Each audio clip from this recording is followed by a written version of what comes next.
What's going on, friends? Happy Tuesday. Welcome into an all-new episode of the Pack-A-Day Podcast. I'm your host, Andy Herman. You can follow me on Twitter at Andy Herman NFL. You can find the podcast at Pack-A-Day Podcast. Thank you so much for being here. Today, we've got a lot to discuss. We're going to talk about Myles Garrett, Maxx Crosby, two players that I keep hearing over and over and over again. Packers need to make a huge swing. Go get one of these big-time pass rushers in a trade.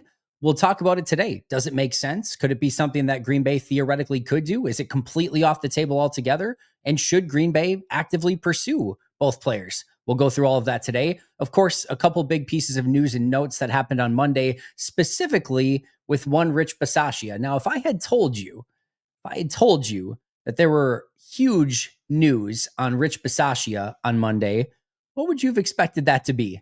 Would you have expected that to be a retirement? A termination, a promotion, an extension? Well, it was maybe two of those things. It's for sure an extension. It's a little bit tough to glean if it's actually a promotion or not, but Rich Bisaccia will be sticking around with the Packers in 2025 and potentially in 2026. Sounds like he had 1 year left on his deal. This is all reported for Tom Silverstein in the Milwaukee Journal-Sentinel. And it sounds like he had 1 year left on his deal, was contemplating retirement. Green Bay made it worth his while to come back this year and signed him to a 1 year extension into 2027 as well. So looks like he's going to be around for a couple more years if all things go according to plan, whatever that plan may be. And in addition, it sounds like this was a little bit tough to glean from the article, and I'll be totally transparent. I'm not sure if this was something that was on Rich Bisaccia's plate already, but there seems to be a game management aspect of what Rich Bisaccia does as well. And I'll just say my apologies for not knowing this. Usually these are things that I have a decent pulse on. I'm not sure. And I couldn't glean from the article. And I from things that I've seen across social media and whatnot, it seems like some people think that this was something he had. Other people feel like this is something new. I'm not sure. I'm not sure if that is a good thing or bad thing. It's probably not great if he already had it. Just because it hasn't been going great. If it's something that's new to his plate, all right, I can certainly understand that. And maybe that's something that can help out Matt LaFleur just a little bit. But I think the more interesting aspect of this, of all of it, is this idea that a lot of people were hoping that Rich Bisaccia was going to be done after this season. I was not one of those people, not because I thought that Rich Bisaccia has been doing a great job, just because of a couple reasons. Number one, I just really didn't think Green Bay was going to do it. So I just kind of put it out of mind. Didn't even really think about it all that much. Didn't think there was any chance that they were going to move on from Bisaccia. Now, if he got, the inkling to retire or, somehow got a head coaching job somewhere, okay, well, then we'll have that conversation. But I never got the feel that Green Bay was going to move on from Rich Bisaccia for a couple of reasons. The main one is there has been slight improvement. Actually, I don't even know that that's the main one. That's maybe a reason. There's been some slight improvement. We'll go over that. The other thing is he's very well thought of in the organization and by the coaching staff and what he brings to the table. And there's if you've not been at a practice, Rich is a large degree different than a lot of the other coaches. I mean, he's more of the hard ass. He's more of getting on players. You're going to hear Rich at every practice. Like, it's different. Like but he has the respect of his players. At least it certainly seems so. So I like, in general, I like kind of having those different flavors of coaches out there and somebody that's going to bring something different to the table. I do think that there is probably value that he adds in general within the organization. I really, truly do believe that. Whether that's as a special teams coach, assistant head coach, game manager, coordinator, whatever we want to do here. I'm not exactly sure. I'm not sure what the best use of his skills is, but I do think he probably is a value add within the organization. It's another reason I didn't see him going anywhere, but probably the actual main reason is because, one of the things that coaches do look at sometimes, and I don't, maybe this didn't even cross Matt LaFleur's mind. It's probably closer to being true, but you do have to be careful sometimes if you can start getting the, tag that you're just going to fire coordinators every time. If you look at what's going on in San Fran, like if this doesn't work out now with Robert Saleh, they have to fire and hire another defensive coordinator. Man, it's going to be really tough for them to get any more defensive coordinators under Kyle Shanahan because he's just going through those things one after the other, after the other, after the other, on one every single year. It's kind of been crazy. And for Matt, I said 2 offensive coordinators so far, and both of these have been successful, right? Nathaniel Hackett was successful in Green Bay prior to leaving. Now he has not been successful since leaving Green Bay, but he was successful in Green Bay, got a head coaching job out of that. That was Hackett. And then after that, you had Steno, who not only is, for the most part, I think been successful. It's hard to tell, right? Who knows? It's always tough to tell with those assistant coaches, but seemingly has done a good job, and to the point where he's getting head coaching interviews in Chicago and offensive coordinator interviews elsewhere. That is not, nothing's come out of that as of yet, but he's sought after, to some extent throughout the league, or at least he's getting some of those interviews. That seems to be like a pretty good path so far. Defensive coordinator has been a different story. Mike Pettin, hired, fired. Joe Barry, hired, fired. Now, a couple of years and 3 years in Joe Barry's case, I think 2 years in Mike Pettin's case, in between those. And then they finally found what seems to be the actual answer in Jeff Hafley. And that's awesome. That's great. They found that guy, but he's gone through 2 defensive coordinators. He's also fired 2 special teams coordinators already in Sean Menenga and Mo Drayton. So 2 special teams coordinators fired. If he fired Bisaccia, this would be the 3rd special teams coordinator that he would have already fired, which is not genuinely or generally ideal. So that's something that is like, I think has to weigh a little bit here. The other thing that the organization probably not a huge fan of is terminating these contracts, having to pay somebody like Rich Bisaccia still, and then going out and having to pay somebody else to take that job when you apparently hired the wrong guy and now have to fire him again. So I think all of that played a factor. I personally have given Rich probably the most leeway of anybody. I think what you need to understand is that the year before Rich got here, this was a generationally bad special teams. One of the worst special teams I have ever seen. One that literally cost them a chance at maybe making a run at a Super Bowl because they were that incompetent in that 49ers game. Not the only thing that went wrong in that 49ers game, but certainly a huge aspect of what went wrong in that 49ers game. I'm talking about the one with the block punt and everything like that. It was, it was a nightmare situation. And when Rich Bisaccia took over, you knew that this was not just going to be an overnight thing where, everything's fixed. It's rare when you've had something that's been so bad for so long. Just bringing in a new coordinator is usually not going to cut it. Now, I give Green Bay credit that they've put a lot more time, effort, and energy. They've added in more assistants. They've put money into this. They've added actual players that are true special teams players to this roster as well. Like, they've done a better job of trying to revamp that. They've put more resources into the special teams. But first year was willing to give him almost all the accident forgiveness. And it probably went from like the 32nd special teams, or the worst that I've ever seen, to like the 31st, which probably doesn't feel great, but it to me was actually some improvement. It wasn't the worst special teams I'd ever seen in my life. Improvement. All right. In year 2, I thought we saw a lot of the same problems. I didn't think we saw a ton of growth, maybe some small growth, right? Although Keyshawn Nixon took we didn't see the same level of returns in year 2 that we saw in year 1 with Bisaccia, but overall, slight signs of growth. I was still willing to even chalk that up as like a positive. Like, this was going to be a project, right? But year 3 was really when I wanted to see the turning of the corner. And I'll be honest, there were signs at times, even midway through the season, right? There was a moment in time midway through the year where Daniel Whalen was punting really well, where your coverage units were covering well, where Brandon McManus was making everything once they finally got him in the door, right? And when, the punt return wasn't going great, but it wasn't anything catastrophic. And the kick return has basically been out of the game. There's been, it hasn't really been a factor one way or the other for most teams. So you're willing to live with that. For a while there in the middle of the season, I remember very distinctly, I forget which game it was. I don't know, maybe it was the block kick against the Bears with Carl Brooks. But there was a point in time where we actually, Nagler and I talked about, hey, like this special teams actually feels competent for a little bit here.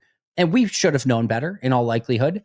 And it came kind of crashing down after that. You had the big punt return by the Bears. You had, multiple miscues. You had the kick return fumble to start the Eagles game, a big missed field goal by McManus in that same playoff game. So a multitude of issues. And you get to the end of the year and you're looking at it and it doesn't look great.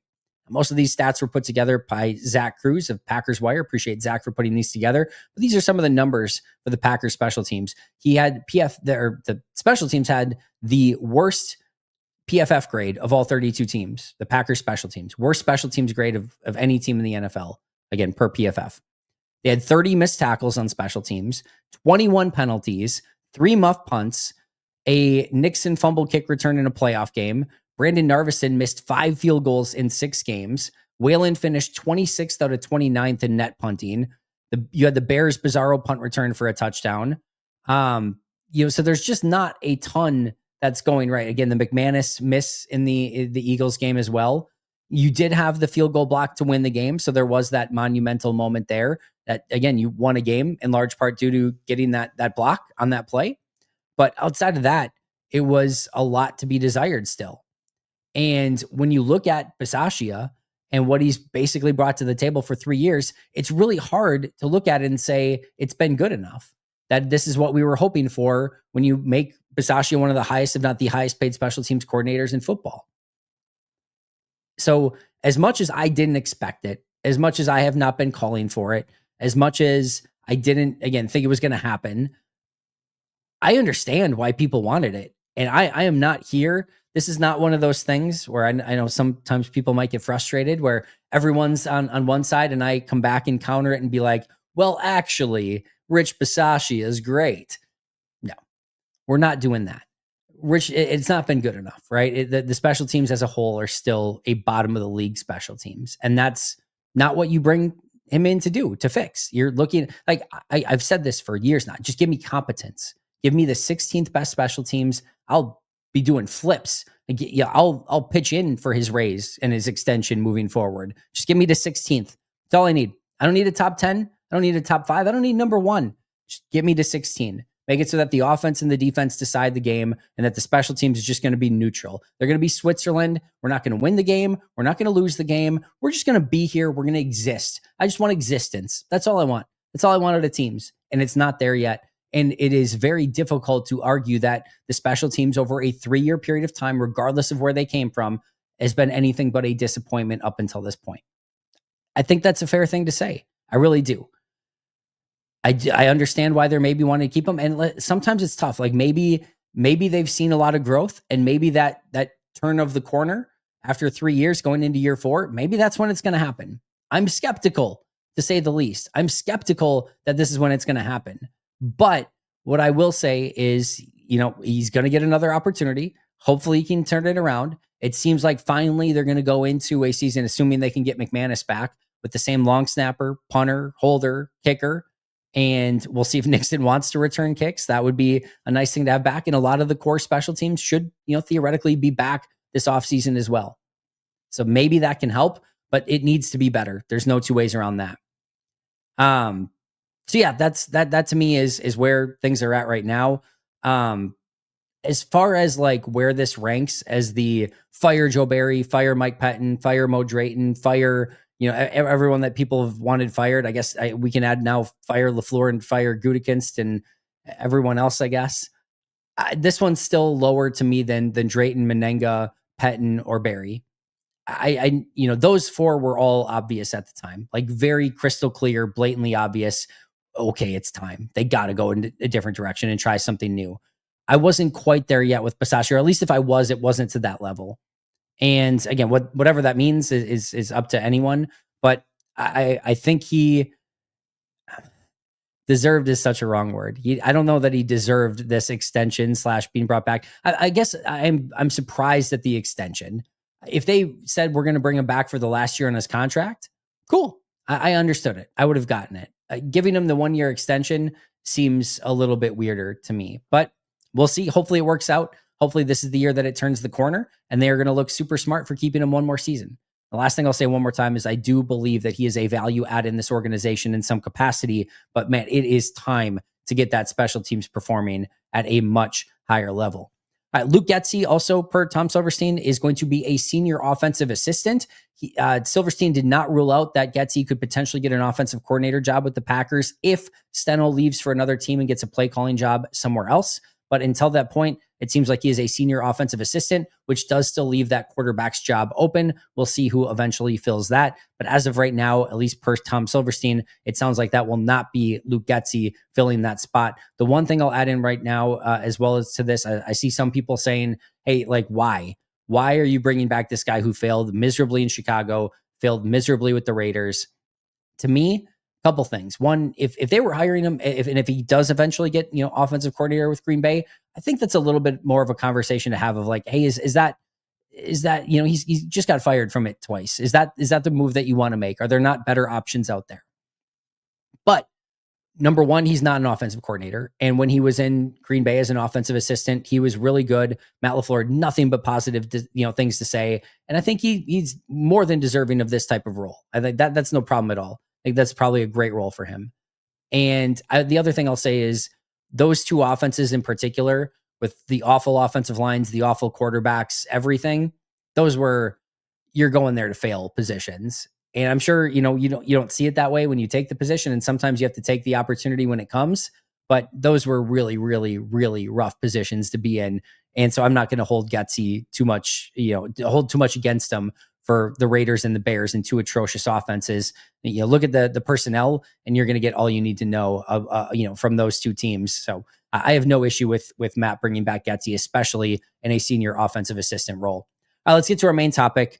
My apologies for, obviously the Bisaccia thing is pretty fresh. And I debated going back and forth as to whether or not I just wanted to do a Bisaccia episode today. I figured we could still do kind of our main topic. So here we go.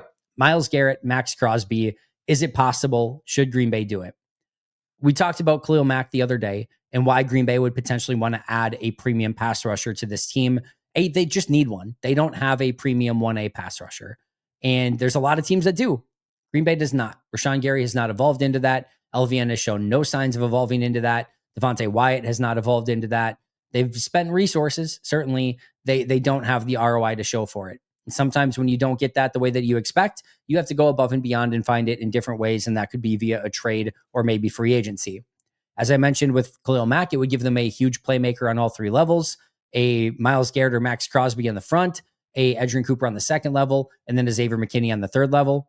I do believe that the presence of a Crosby or a Mack or a Garrett would make all of the defensive linemen better because everyone's going to be focusing on that player. Everyone else is going to see fewer double teams because the focus is going to go on this individual player. I think it gives Jeff Hafley a ton of options and probably a lot more faith going with 4-man rushes and how to get home, but it's also going to add a lot of variety. Sometimes when you get a double on somebody like a Myles Garrett or a Maxx Crosby, you get two guys on him, you drop him into coverage. Now you got two guys doing nothing. You're basically playing 11-on-9 football sometimes too. So there's some really fun stuff that you can do there.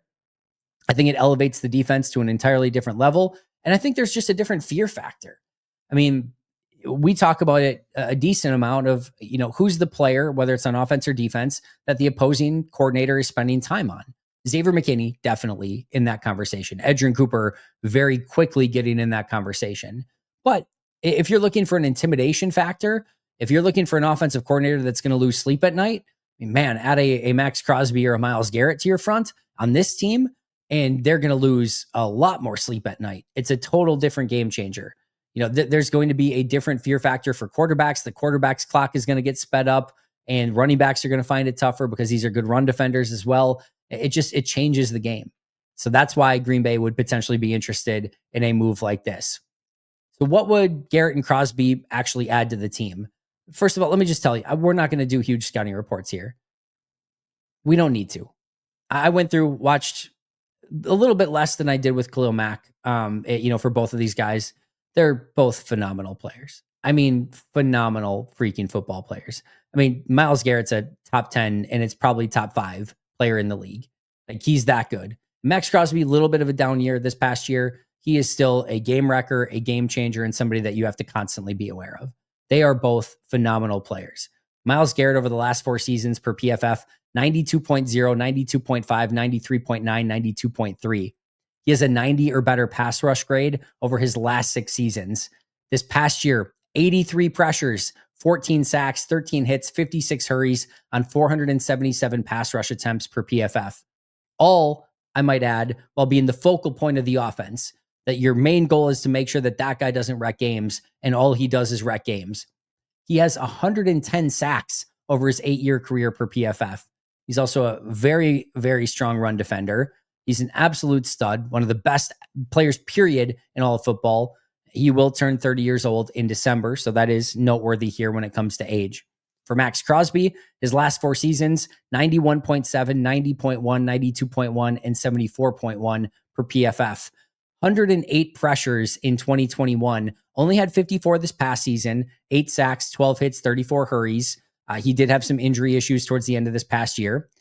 2024 was not quite as impactful, but he still strikes fear. He's a stud. He's a great fit within this defense. And he only turns 28 in August. So he is still very much in his prime and a little bit younger than what Myles Garrett is. As I mentioned, these are two of the best premier pass rushers. They would unlock the pass rush in Green Bay in a significant way. But it takes two to tango.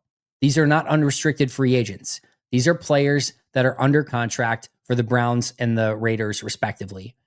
From a Myles Garrett standpoint, he basically can't be traded before June 1st. It's basically an impossibility. There's some things that they could do, but they take a $16.5 million additional cap hit by trading him ahead of June 1st. Something they really can't do, especially with all the issues that they have with the Deshaun Watson contract. It's a nightmare right now financially. So if you're going to do a Myles Garrett trade, it basically has to happen after June 1st, which is after the draft, which is after free agency. It gets a lot more complicated. You would have to involve future draft assets because you're not trading it before June 1st. You know, why I think the Browns could still have some interest here. Listen, he's under contract for 2 more years. He's about to turn 30 years old, and there is a negative percent chance. There's a negative percent chance that the Browns are competing for anything over the next 2 seasons, at least anything of significance. So you have a 2-year contract with a almost 30-year-old player that in that 2 years, you have no chance of actually competing for anything. And now is the time to get the mother load. He could suffer an injury this year, and then you don't get that trade in return. Next year, his trade value could go down, turning 31, only 1 year left on his deal. It could completely change. So if you want to get the huge payload of picks and everything that you could potentially get for him, you better do it now. And if I'm the Browns, as much as I love Myles Garrett, I probably have to do it. You have to start rebuilding that team from scratch. And it does potentially make some sense for them, but not being able to do it until after June 1st definitely complicates things to some extent.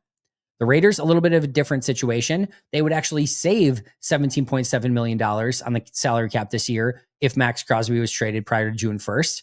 He's only under contract for 2 more seasons. The Raiders are likely not competing against the Chiefs, the Chargers, or the Broncos over these next 2 seasons.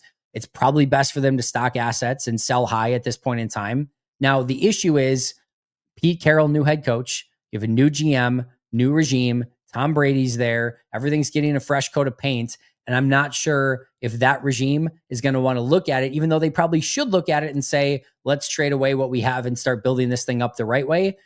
I have a feeling they're going to say, Maxx Crosby, centerpiece of our team. He's going to be on the billboards. He's going to be on this and that. And he's going to be all the promotion materials, yada, yada, yada. I don't think that they're going to probably trade him. They should probably trade him. I'm not as convinced that they will potentially do that.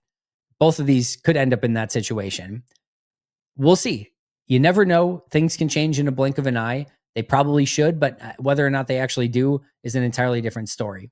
Now, what would these contracts look like if they were traded to Green Bay? Maxx Crosby, 2 years, $42.8 million. All right. $23.1 million in 2025, $19.7 million in 2026. That would be on the surface what you'd be acquiring in that trade. Myles Garrett, $4.9 million contract in 2025. Then it gets crazy with option bonuses and a bunch of different stuff. So that gets a little bit more complex. Here's the thing. If I thought that it mattered, I would dig into it further and we'd go through it all in painstaking detail. You guys know that. The issue is when you trade for either of these players, both of them are going to want long-term extensions. They're going to want Nick Bosa money. They're going to want top of the line. You just traded for me. If we're going to do this, we're going to do it right. You're going to sign me to the highest paid defensive end contract in football. We're talking 5 years, $170 million is what Nick Bosa got. Now, Bosa was younger, but you could argue Garrett's better and Crosby's still certainly in his prime. They're going to want around that number. 5 years, 170. My guess is 5 years, 175, up at $35 million a year is what you're probably looking at with a crap ton of guarantees involved in that as well. And if you're not sure about it, well, ask the Jets about the Hassan Reddick situation. They trade for him. They say, we just want you to play out your contract. That was a 1-year deal instead of 2, but we just want you to play out your contract. The Reddick and his agent, yep, we're good with that. He gets there and he's like, actually, I want a new contract. Now you've traded away picks, a boatload of picks. And in this case, you would. The Reddick one wasn't quite as steep, but you're going to trade away a bunch of picks. And if they can play hardball at that point, they can say, oh, you just traded away 2 first-round picks? Awesome. If you don't make me the highest paid player in football, I'm going to sit out. And now you have to get your return on investment, right? So like all not to bring up the L word, the leverage word here, but they have all the leverage at that point in time. So you better be ready to work out that new deal. And both of them are going to want to be paid top of the line, 35 mil per year for about a 5-year contract, similar to what Nick Bosa got. So you got to be ready for that. And by the way, that 35 mil per year, that is more than Xavier McKinney and Josh Jacobs got combined per year. And both of those were just 4-year deals, just to give you a sense of what that kind of money can do for you. The next question, of course, is what does the trade compensation look like? Actually, a familiar friend of ours from just the other day, Khalil Mack, can actually provide some guidance into this. Khalil Mack was traded when he was 27 years old as a premium pass rusher, not too dissimilar to Maxx Crosby, who's 28.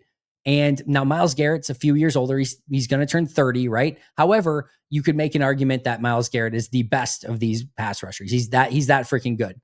So in that deal, Khalil Mack, a 2nd-round pick and a 5th-round pick, went to the Bears for 2 1st-round picks, a 3rd-round pick, and a 6th-round pick. It just so happened that 1st-round pick that the Bears traded away, the first one was pick 24. Well, Green Bay just so happens to be picking pick 23. So this is kind of like a really nice starter pack for what a trade could look like. So it would look like this if you put everything together. The Packers would trade their 23rd pick in the draft this year, their 6th-round pick this year, their 1st-round pick next year, a 3rd-round pick next year, and that would be what they would trade for whatever pass rusher it would be, Myles Garrett or Maxx Crosby, a 2nd-round pick next year, and a 7th-round pick next year. That's what you'd ultimately be looking at. That 5th-rounder that I mentioned actually turned into a 7th because it was conditional. So that's where it ended up. Let's just boil it down to the lowest common denominator. Let's just say a 1st and a 2nd-round pick. All right, nuke all the other stuff. Let's say it would take a 1st and 2nd-round pick to acquire both of these players. By the way, it could be more than that. Maybe it's a little bit less than that, but you're probably talking 1st and 3rd at worst. You might be talking about 2 firsts and a player at best. Tough to say, but I'm going to say a 1st and a 2nd. We'll just make it nice, easier. So 23rd pick in this year's draft, and then a 2nd-rounder either this year or next year, something like that. Make it quite simple. What you have to look at in a deal like this, and again, Goody talked about this a little bit in his press conference as well, you are not just trading away a 1st and a 2nd-round pick for said player, Myles Garrett or Maxx Crosby. That's not the deal. You have to look at all the assets that are going into that. You're giving a $35 million per year contract in this situation on a 5-year deal, a massive, massive, massive contract with a ton of guarantees, plus a 1st-round pick, which happens to be usually a good player who has a very cheap contract, and a 2nd-round pick who usually happens to be a good player on a super cheap contract for 4 years for each of them, 5 years if you pick up the 5th-year option on the 1st-rounder. You are losing those opportunities and those cheap contracts, and those are what are really gold in the NFL, is super talented players who are making next to nothing. That's how you really stack your team up the right way. You're giving up the options of 1st and 2nd-round picks that could result in, again, that lottery ticket, the gold that you actually want, the super talented player that's not making anything. 2 top opportunities in a 1st and 2nd-round pick at that, while also giving up $35 million per year on a massive contract for a player like this. For example, right? You could have probably any free agent that you wanted in this draft class. T. Higgins, Trey Smith, Devontae Adams, Khalil Mack, and then some with that money. Your pick. $35 million per year will probably get any free agent on this market. You don't have to trade anything in that situation. And now you still have your 1st and 2nd-round pick. What you could be looking at, if you want to look at it this way, 35 mil per year should get you Khalil Mack and DJ Reed. And you would still have your 1st and 2nd-round picks. So would you rather have Myles Garrett or Khalil Mack, DJ Reed, the 23rd overall pick in the draft, and your 2nd-rounder? That's a steep trade, right? That's a lot that would go into that. And if you don't like Khalil Mack and DJ Reed, by the way, enter in $35 million worth of spending for a variety of players if you want to. $35 million per year in contracts for 5 years. Massive free agent spending. 2 huge priority free agents. Again, more than McKinney and Jacobs made combined on a 4-year deal. 2 big time free agents, plus a first round pick, plus a second round pick. That's a huge, huge ask to give up in any trade. Not to mention, that's a lot of eggs in one basket. What happens if you make that deal? Two premium picks and a bunch of salary cap space, and you go out week 1 and Garrett pops an Achilles. Crosby tears his ACL. Now it's all gone. Now you have nothing. And the next year, they're still recovering from said injury and probably not themselves. And you just invested a first, a second, and $35 million per year on a 5-year guaranteed contract on that one asset. That is a very, very tough thing to do. And it's not just that. These are massively talented players. And as philosophical that Green Bay gets with these sort of decisions and thinks about all the things that we're talking about right now, there are owners across the league that see shiny toy. Ooh, I know Myles Garrett. I know he's an all pro. He's a 99 in Madden. I know that name. I've seen him play. He's really good. I know Maxx Crosby. He's really, really good. Ooh, shiny toy. Shiny toy. It takes 2 first round picks and a 3rd round pick. Awesome. All right, I'm in. I'll do it. They don't know. They don't care. And they're meddling and they see that shiny toy and that's all they want. I want that new toy. So they go out and they get it. And they're going to have less responsibility and not think these things through like Green Bay does. If you think that Maxx Crosby or Myles Garrett are going to become available on the market and your team, our Green Bay Packers, are going to be the one that outbids 30 other teams for his services or their services, whew, I will be stunned. I usually say maybe I'll be surprised. I will be stunned if Goody decides that this is the time we're going to spend multiple premium picks plus a massive contract and we're going to outbid anyone. Even if Goody gets to that point, he's got that sense of urgency. It's building inside of him and he's going to do something major. This is going to be his moment. He's going to go get Myles Garrett. And he said, I'm going to give that first round pick. I'm going to give that second round pick. I'm going to give that 5-year, $35 million per year contract to Myles Garrett. I'm all in. And like he finally convinces himself. What happens if any team that's picking 22 through 1 says, we'll do the same trade? We have a better draft capital. You're screwed. Now you have to up it. Now is Goody going to give 2 first round picks, 2 first and a 3rd? Like, you're just probably going to end up getting outbid anyway, is what my guess would be, at least for what Goody would be probably willing to trade away. Because some team's going to probably give something stupid for either of these guys. Just usually how this works more often than not. So even if Green Bay gets to that point, I'm not super confident that they're going to be the one that offers the most. It's definitely outside the scope of Green Bay's philosophy. They've never really done anything quite like this. It does sound like they were interested in Khalil Mack in that trade a few years back, and guess what happened? They got outbid by somebody else. In that case, the Chicago Bears.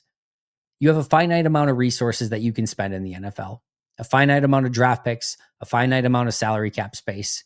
$35 million per year on a 5-year deal, plus a first round pick, plus a second round pick is a huge, huge, huge percentage of those available assets. To put it all into one player, regardless of how good that player is more often than not a really tough sell and more often than not the wrong move. If you look at if Green Bay did that deal in 2024, right? They did something similar. They lose at best Jordan Morgan in the first round, Javon Bullard in the second round, Xavier McKinney, and Josh Jacobs. The trade would have looked like Morgan, Bullard, McKinney, Jacobs for Maxx Crosby or Myles Garrett. Maybe you take it. Maybe you do. At worst, maybe they're like, you know what? Actually, we want that higher of the second round picks. So you would be without Morgan, Edgerrin Cooper, Xavier McKinney, Josh Jacobs for that one player. And you might still say, I'll take Myles Garrett. He's that good. Maybe. But just think of take Jordan Morgan away from it. Xavier McKinney's not out there at safety. You don't have Edgerrin Cooper at linebacker, Josh Jacobs at running back. Those were literally Jacobs, like three of my top, I don't know, 6, 7. They were my two highest graded defenders and my highest graded offensive player last year in McKinney, Cooper, and Jacobs. You're trading away those three for one pass rusher. It's a really, really tough pill to swallow. Here's the thing. The Packers won't do it. It's not the right move. They shouldn't do it. And there's plenty of better options that we can and we will discuss moving forward. And I want to be crystal clear here. Just because I don't, maybe like the idea, to me, these are still conversations worth having. There's a lot of buzz out there of Maxx Crosby and Myles Garrett. When I see that, I'm not going and being like, all right, how can the Packers, trade for so-and-so? That's clearly never going to happen. Like that's not my prerogative. But when there's all this buzz out there of like, oh, Green Bay needs to go get a Crosby or a Garrett, you really have to look at it from a much wider view. I'll put it this way. There's a lot of times going to be these clickbaity sort of topics that happen. And I don't like creating clickbait. Not my cup of tea. I don't know. It's just not my thing. I always joke my one every year will be the trade deadline one, or like the odds of the Green Bay Packers actually making a move at the trade deadline is relatively slim. In fact, there's very few moves overall, but it's a fun one to do every year. That's my one sort of clickbaity one. But what I will say is when I see these clickbaity or these headline topics of the Packers need to trade for Myles Garrett or a Maxx Crosby, what I love doing is discussing it exactly like this. And sometimes we'll talk about how, yeah, I actually think it makes sense. And other times I'm gonna be like, nah, I don't see it. Maybe you do. And that's okay. Again, good minds can disagree. That's totally fine. But for me, don't see it. Don't ever think it's going to happen. And if you're holding your breath for a Maxx Crosby or Myles Garrett trade, just don't hold it too long because it's going to be a while and probably never. And you do need oxygen in order to survive. So don't do that. That's going to do it for me today. Thank you guys so much for joining me. I always appreciate you a ton. Thank you for the support. Make sure to like, subscribe, comment, give those 5-star reviews. And of course, check out those Pack a Day Podcast YouTube memberships as well. Members Q&A coming up later this week. I will see you guys tomorrow. Shout out to our All-Pro and Hall of Fame members, Most Hated Minnesotan, PJ Wayne, John Wild, Brandon Paletta, Jennifer Wright, Boom Handle, Donald Lee, Lori Lord, Baby QB, David McCluskey, Donald Decker, Alex Wong, Arnaldo Espinoza, Peter Ritaka, Jay Zimmerman, B. Brown, Puerto Rican Packer, Dan Gassford, Step Keat, Love and Football, Dylan Patscott, Bobby Santoro, SoCal Pack, Allison Tuckwab, Chris Rager, Izzy Robertson, Ian Ewing. I'll see you guys tomorrow, but until next time, and as always, go Pack Go.